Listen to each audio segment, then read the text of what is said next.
Welcome to মুনমুনে classroom. আমরা চলে এসেছি আবার WBIJ টেস্ট পেপারের পার্ট 4 বা সেট 4টার পার্ট 3 নিয়ে, যেটা পাবে D13 পৃষ্ঠায়। A plus B arrow P সমীকরণে হার সমীকরণ হচ্ছে K into concentration of A into concentration of B whole to the power 3/2। বিক্রিয়া কি মৌলিক হতে পারে? ব্যাখ্যা করো। খুব ইম্পর্টেন্ট কোশ্চেন। মৌলিক বিক্রিয়ার সামগ্রিক ক্রম ও আণবিকতার মান একই হয় এবং আণবিকতার মান সবসময় পূর্ণ সংখ্যা হয়। প্রদত্ত বিক্রিয়ার সামগ্রিক ক্রম হচ্ছে 1 + 3/2, মানে এটা 1 আছে, এটা 3/2 আছে, দ্যাট মিনস 5/2। এটা একটা ভগ্নাংশ, কাজেই প্রদত্ত বিক্রিয়ার সামগ্রিক ক্রম ও আণবিকতার মান সমান হতে পারে না, সুতরাং মৌলিক বিক্রিয়া নয়। পরেরটা কোশ্চেনটা অঙ্ক দিয়েছে। উষ্ণতা 300 কেলভিন থেকে 320 কেলভিনে বৃদ্ধি করলে একটি বিক্রিয়ার হার 4 গুণ বৃদ্ধি পায়, মানে K2/K1 হচ্ছে 4। বিক্রিয়ার সক্রিয়ণ শক্তি গণনা করতে হবে, আর এর মান বলে দিয়েছে। আমরা পুরোটাই করেছি, ক্যালকুলেশনটা শুধু করে দিইনি, ওর ক্যালকুলেশনটা বসানো আছে, তোমরা এটা করবে, ঠিক আছে? দেখো, K2/K1 হচ্ছে 4, সুতরাং log K2/K1 = 2.303 R into T1 - T2 - T1/T1 T2। দেখো সব কটা বসিয়ে দিয়েছি। এটা করলে যেটা হবে, এই ক্যালকুলেশনটা তোমাকে করতে হবে। আমরা বসিয়ে দিয়েছি, আমার ক্যালকুলেটার প্রবলেম আছে বলে করতে পারিনি। উত্তর আমরা যাতে দেখছি 55 পয়েন্ট সামথিং আছে, একটা কিলো জুলে বেরোবে, ওটা 1000 দিয়ে ভাগ করে দেবে, কিলো জুলে বেরিয়ে আসবে। পরটা কি হচ্ছে? শূন্যক্রম বিক্রিয়া সম্পূর্ণ হতে প্রয়োজনীয় সময় রাশিমালা উৎপাদন করো। কোনো শূন্যক্রম বিক্রিয়ার সমাকলিত হার সমীকরণটা হলো A0 - A, মানে concentration of A0 - concentration of A = KT, যেখানে A0 এবং A হলো যথাক্রমে বিক্রিয়ার শুরুতে এবং T সময় পরে বিক্রয়ের গাঢ়ত্ব, আর K হচ্ছে বিক্রিয়ার হার ধ্রুবক। তাহলে এখন যদি শূন্যক্রমে বিক্রিয়া সম্পূর্ণ T সময় লাগে, তাহলে ওই সময়ে বিক্রিয়ার গাঢ়ত্ব হবে কত? 0, মানে অর্থাৎ A কনসেন্ট্রেশন অফ A = 0।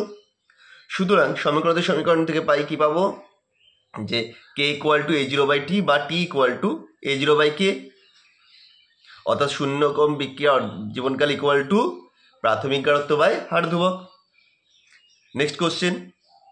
কোনো বিক্রিয়ায় বিক্রিয়ক এর গাঢ়ত্ব 3 গুণ বৃদ্ধি পেলে বিক্রিয়ার হার 27 গুণ বৃদ্ধি পায়। তাহলে ক্রম কত? ধরে নিই বিক্রিয়াটি ক্রম n। তাহলে এখান থেকে কি বলতে? R = K concentration A⁴n। এবার কনসেন্ট্রেশন A মানে কি? 3x⁴n, আমি কনসেন্ট্রেশন ধরে নিচ্ছি x গাঢ়ত্ব। এখন A = 3x হলে R কত হবে? 27R। তাহলে সেক্ষেত্রে কি হবে? 27R = K 3x⁴n। তাহলে 2/1 করে দিয়েছি, করে দিলে আমরা কি পাচ্ছি? 27 = 3^n বা 3³ = 3/n, অর্থাৎ n = 3, অর্থাৎ বিক্রিয়ার ক্রম 3। পরের একটা অঙ্ক আছে। এটি প্রথম ক্রম বিক্রিয়ার হার ধ্রুবকের মান 0.0051 মিনিট ইনভার্স। বিক্রিয়কের প্রাথমিক গাঢ়ত্ব A হলে 0.1 হলে 3 ঘন্টা আবার গাঢ়ত্ব কত হবে? তবে আমরা কি জানি 3 ঘন্টা মানে 180 মিনিট, কারণ যেহেতু হার ধ্রুবকটা মিনিটে বলেছে, ইনভার্সে করেছে, তাই এটা মিনিটেই করতে হবে, মানে হার ধ্রুবকের মান যেটা মিনিট ইনভার্স আছে।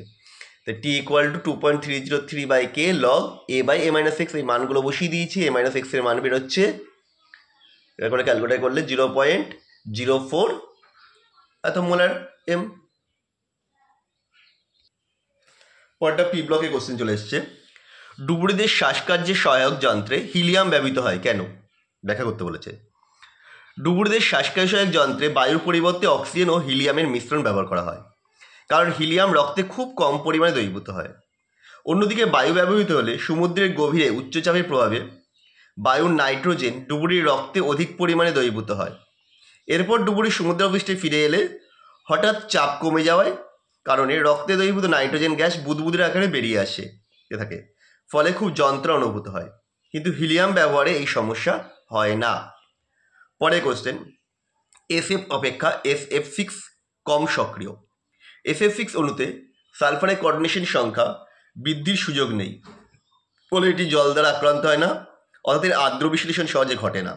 এছাড়া 6টি F পরমাণু S পরমাণুকে এমনভাবে ঘিরে রাখে যে স্টেরিক হিমজনিত কোনো বিকারক S পরমাণুকে আক্রমণ করতে পারে না, তাই SF4 অপেক্ষা SF6 কম সক্রিয়। পরেরটা, PCl5 অস্তিত্ব আছে, NCl5 নেই কেন? P পরমাণু ইলেকট্রন বিন্যাস হচ্ছে নেয়ান 3s2 3p3, অর্থাৎ এখানে 3D কক্ষকে ফাঁকা থাকায় 3s কক্ষতে একটি ইলেকট্রন 3Dতে উন্নীততে 3D কক্ষে উন্নীত করায় 5টি বিজোড় ইলেকট্রন উৎপন্ন হয়, ফলে PCl5 গঠিত হয়। তাই PCl5 অণুর অস্তিত্ব আছে, কিন্তু n পরমাণু সর্বশক্তির ইলেকট্রন বিন্যাস 2s2 2p3। এখানে কোনো ডি কক্ষ না থাকায় n পরমাণু তার যোজ্যতা বৃদ্ধি করতে পারে না, তাই NCl5 এর অস্তিত্ব নেই। পরেরটা রাসায়নিক বিক্রিয়া সম্পন্ন করতে বলেছে। XeF4 প্লাস SF4 তৈরি হবে XeF3 প্লাস SbF6 মাইনাস। পরেরটা CA, এটা C ছিল, C হবে না, এটা CA হবে। CA3P2 প্লাস 12H2O তৈরি হবে 3CaOH2 প্লাস 2H3PO3। এই বইটাতে বেশ কিছু ভুল আছে, অনেক ক্ষেত্রে দেখা যাচ্ছে আমাদের। নিম্নলিখিত বিক্রিয়াগুলিতে A থেকে যে শনাক্ত করতে বলেছে। CH3Brকে ম্যাগনেসিয়াম দিয়ে ইত্যাদি দিয়েছে, তো এটা হবে মিথাইল ম্যাগনেসিয়াম ব্রোমাইড, যাকে আবার CO2 জল দিয়ে তৈরি হবে অ্যাসিটিক অ্যাসিড, যাকে ইথানল দিলে তৈরি হবে ইথাইল অ্যাসিটেট এস্টার। পরেরটা অ্যাসিটনকে CH3MgBr দিলে তৈরি হবে 2-মিথাইল প্রোপেন, প্রোপান টোয়াল, প্রোপেন নয় প্রোপান টোয়াল। তাই ধাতব সোডিয়াম দিলে তৈরি হবে ওখানে সোডিয়াম লবণ, যাকে ব্রোমিন দিলে আবার হয়ে যাবে এখানটায়, মানে এনের বদলে আসবে CH3 গ্রুপ, অর্থাৎ OCH3 চলে এলো। এরপরে দেখো এটাকে হচ্ছে মিক্সড ক্যানেজারও আছে, তাহলে জি হবে এটা ইথানল, এটা হবে পটাশিয়াম ফরমেট। তারপর দেখো ক্যালসিয়াম শুষ্ক উপাদান করছে অ্যাসিটিক অ্যাসিডকে, তৈরি হবে অ্যাসিটোন, যে আইটো দিলে মানে মেসিটাইল অক্সাইড। তারপর হচ্ছে রূপান্তর করতে, প্রোপানন থেকে প্রোপিন। তাহলে প্রথমে প্রোপাননকে আমি দিয়ে করলাম, লিথিয়াম হাইড্রাইড দিলাম, তাহলে প্রোপান টোয়াল, একে গার্হস্থ্যের সুপার 70 দিলেই তৈরি হবে প্রোপিন। পরে একটা বেনজিন থেকে অ্যাসিটোফেনন, বেনজিনকে CH3COCl অ্যাসিটাইল ক্লোরাইড আর অনাদ্র AlCl উত্তপ্ত করলে তৈরি হবে অ্যাসিটোফেনন। পরেরটা অ্যাসিটালডিহাইড থেকে ইথাইল অ্যাসিডেট, অ্যাসিটালডিহাইডকে প্রথমে K2CR2 গার্হস্থ্যের মধ্যে হিট করলাম, তৈরি হলো অ্যাসিটিক অ্যাসিড, তাকে ইথানল আর কয়েক ফোঁটা গার্হস্থ্যের উপর দিলেই তৈরি হবে ইথাইল অ্যাসিটেট। পরের যে কোশ্চেনটা সেটা ভুল আছে, সেটা হচ্ছে C9 হবে, C6 আছে, C9H10O হলে এটা ঠিক হতো। এই প্রশ্নটা, এই উত্তরটা পেয়ে যাবে তোমরা ছায়া প্রকাশনীর বইয়ে, অর্থাৎ মাইতিতে রায়ের বইয়ের 812 পৃষ্ঠার কোশ্চেন নম্বর 10-এ। তোমরা একটু বই থেকে দেখে নিও।